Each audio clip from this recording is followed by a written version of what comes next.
ఇచ్చాపురం అభివృద్ధికి మీ దగ్గర ఉన్న యాక్షన్ ప్లాన్ ఏంటి?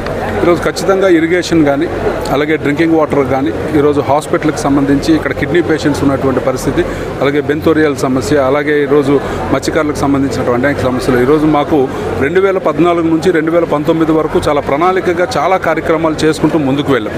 ఈ 5 సంవత్సరాలు ప్రభుత్వం మారిన తర్వాత వాళ్ళు ఇష్టానుసారం చేసినటువంటి కార్యక్రమాల వల్ల అన్ని వర్గాలు ఇబ్బంది పడుతున్నటువంటి పరిస్థితులు ఉన్నాయి. ఖచ్చితంగా ప్రతి సమస్య మీద కూడా సమీక్షిస్తాం, ప్రతి సమస్య మీద కూడా ప్రజల దగ్గరికి వెళ్తాం. వాళ్ళు ఏ రకంగా కావాలనుకుంటే ఆ రకంగా స్పందించి ఖచ్చితంగా కార్యక్రమాలన్నీ విజయవంతంగా తీసుకుంటాం. ఇచ్చాపురం మీ విజయంలో జనసేన బీజేపీ పాత్ర ఎంత మేర ఉంటుంది? ఖచ్చితంగా ఈరోజు మనం చెప్పుకోవాల్సినటువంటి పాత్ర వాళ్ళు పోషించారనే చెప్పాలి. నిజంగా ఈరోజు జనసేన బీజేపీ వాళ్ళు కూడా మరి తెలుగుదేశం పార్టీ కూటమి అభ్యర్థిగా నాకు ఇచ్చినప్పటికీ కూడా వాళ్ళు కూడా పూర్తి సహృదయంతో ఖచ్చితంగా ఈరోజు మా కూటమి అభ్యర్థి గెలవాలి అన్న ఒక దేంతో ప్రతి ఒక్కరు కూడా ఒక సైనికుడిలాగా పనిచేశారు.